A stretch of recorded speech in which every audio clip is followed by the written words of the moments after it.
I conduct the plan for video series on computer network module, and this is the fourth video of the video series, and I'm Lakisuru Semasinghe from SLIITfoss community. In today's video, we'll be talking about IP version 6 and why did we evolve from IP version 4 to IP version 6. The main reason for that evolution was because of its limitations in IP version 4. Basically, it was not made for much of many devices like in today's internet. So there was a lack of address space in IP version 4. By the time they introduced IP version 4, there was only a few computers which were connected to networks. But with the time, like in end of 1980s and in beginning of 1990s, there was a huge demand for IP addresses because there were a bunch of devices. There were like millions will be connected to the internet, and they also predicted that there will be billions of devices will be connected to the internet in early 2000s and early 2010. And nowadays we have like many billions of devices connected to the internet. So by this time, there were only 4.3 billion possible addresses in this IP version 4, and because of that, IP version 4 will not be enough for accommodate all of these future devices. Because of that, they came up with this IP version 6.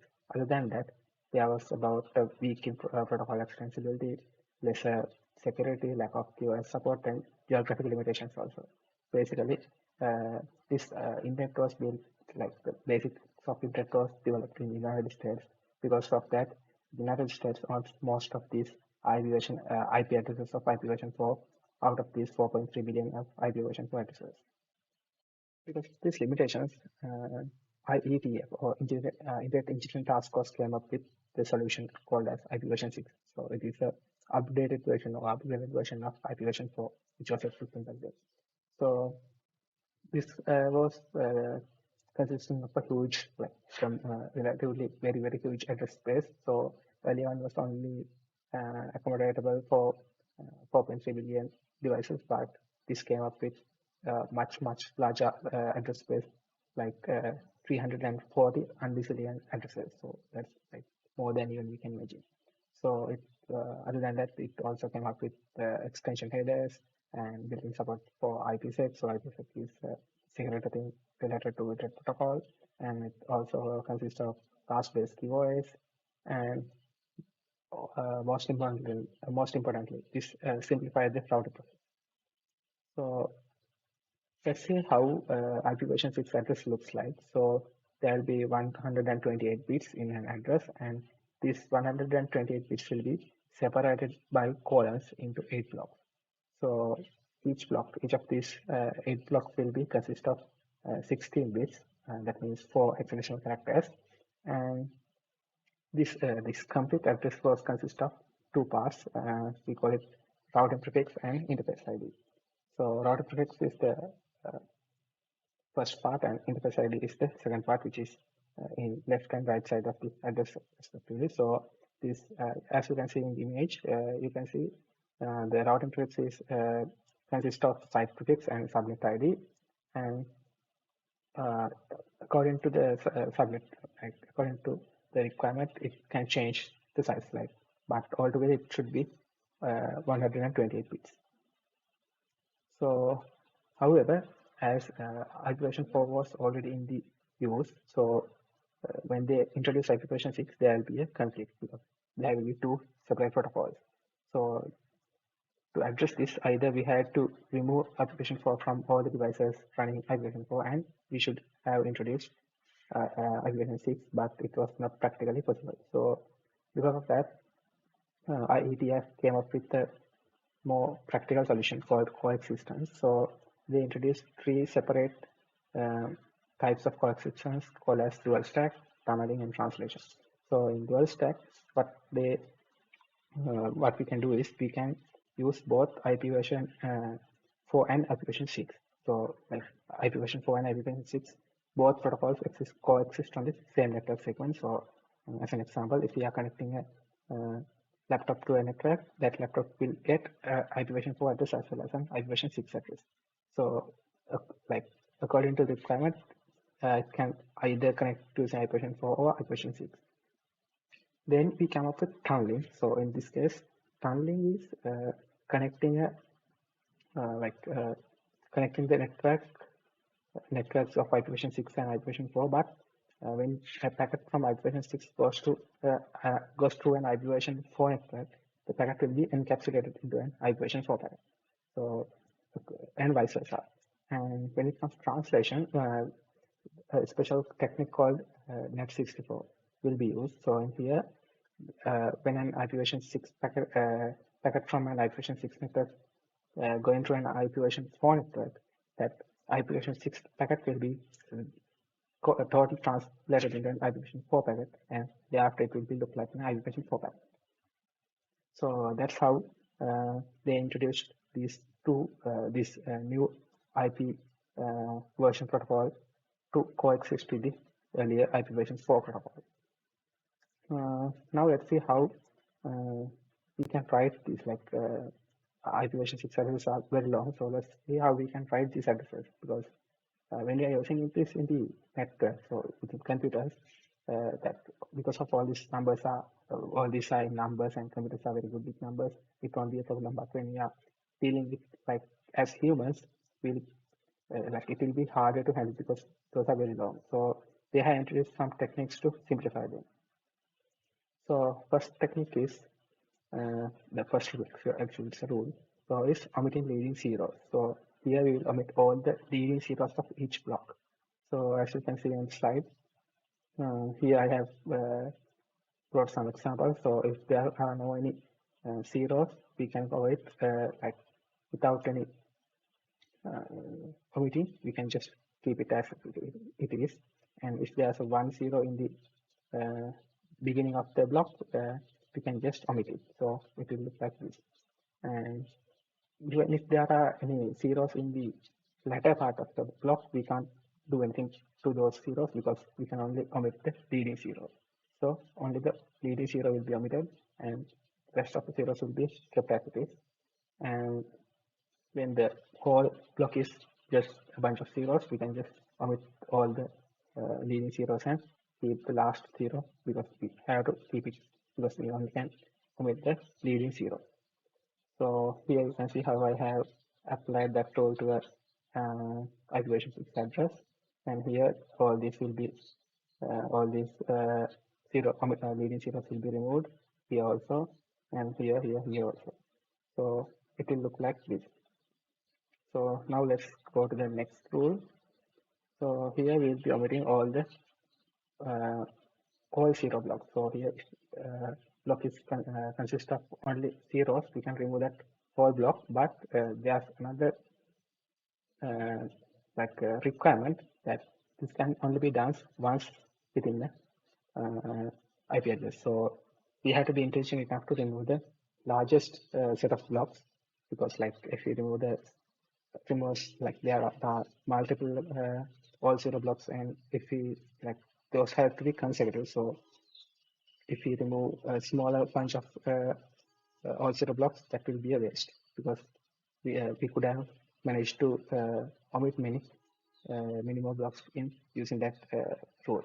So basically we can omit the longest consecutive set of all zero blocks, and for that place of omit, we can replace it with the double colons. So you have to keep in mind that this can only be done once for a IP address activation system. So you can see how I have done it for an example. So this is the original IPv6 address, and I have applied the second rule, and there I have removed these 3 consecutive all zero blocks and replaced it with 2 colons. Here also I have one all zero block, but with size it's just 1 block, but here we have 3 blocks, so I have chosen the longest consecutive set of blocks. So keep in mind that those need to be consecutive also. So this is not consecutive with this. That's why I had to ignore this one. So let's apply both of these rules together. So here I have applied rule 1 and here 2. Keep in mind there will be no rule precedence, so you can either apply rule 2 first and then rule 1 or whatever you like. So at the end, it will look like this. Okay, so now let's see what are the address types in IPv6. So basically there are three types: unicast, multicast, and unicast. And like in IPv4, they are unlike in IPv4, there will be no broadcast address in IPv6. So unicast in the sense we can send a packet just to one and only destination, like destination address. So if you send packet as a unicast, that will only go to one and only destination address.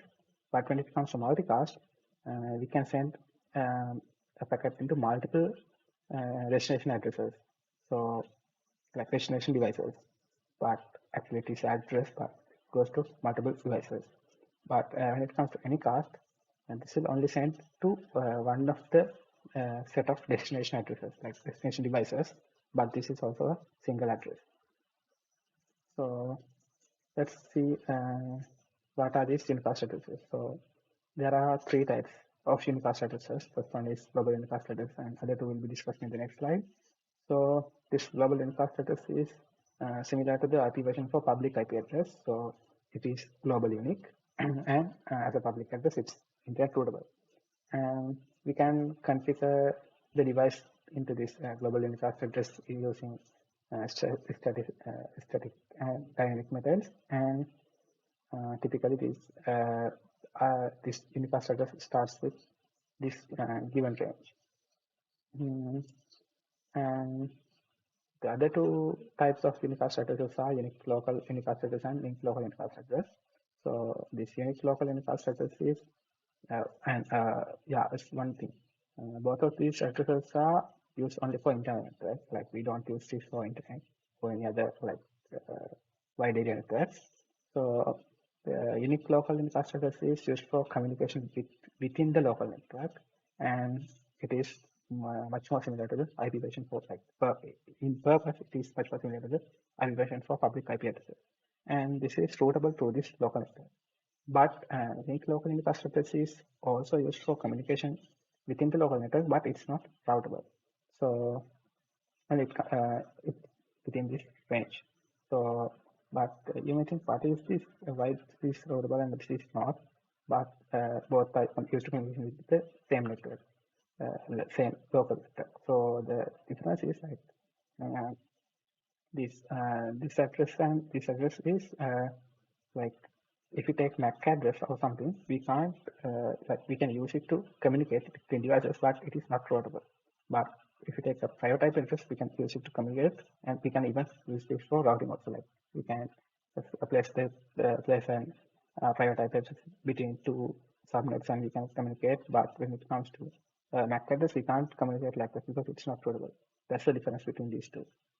That doesn't mean that range of unicast address is similar to MAC address, but this we can use like in things like applications like DHCP, they use this MAC address to communicate before the IP address is assigned. But in here also there are applications which use linked local unicast address for communication, but not as much as this unique local unicast address. So let's see how this IPv6 addresses are configured to FOSS. So we can either configure them statically or dynamically. So in statically, we basically configure them manually, like IPv4 addresses. And in that case, default gateway can be configured to global unicast address of the router or linked local unicast address of the router interface. And when it comes to dynamic configuration, we use SLIIT plus address configuration technology. And in that case, prefix length, default gateway address, those two, prefix length and default gateway address will be fetched from the IPv6 router, and it will be used to assign to that host device.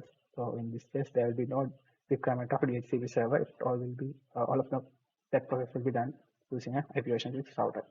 And in this case, to make it unique, to make the address unique, we will be using a technique called EUI64. So using that EUI64, they will be generate the interface ID part of the IP address, and the rest of it will be created using this data getting from IPv6 router.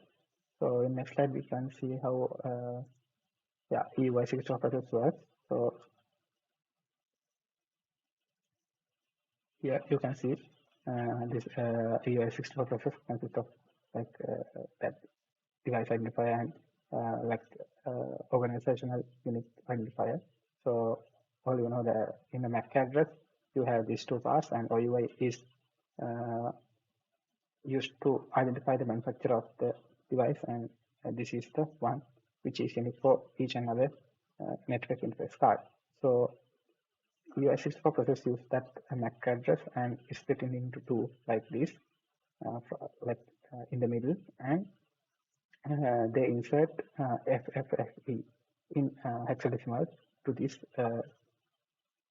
to the center of this separated MAC address, and they also switch the seventh bit from the beginning of the MAC address into the opposite of the existing one. So if it was 0, they make it 1, or if it is 1, they make it 0, likewise.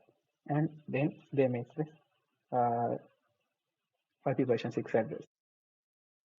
So this is the IPv6 address that will come as a result. So here you can see this part will be always unique because the device identifier part of the MAC address will be unique from each network interface card to interface side. So that's it about IPv6. So see you in the next video. Thank you very much.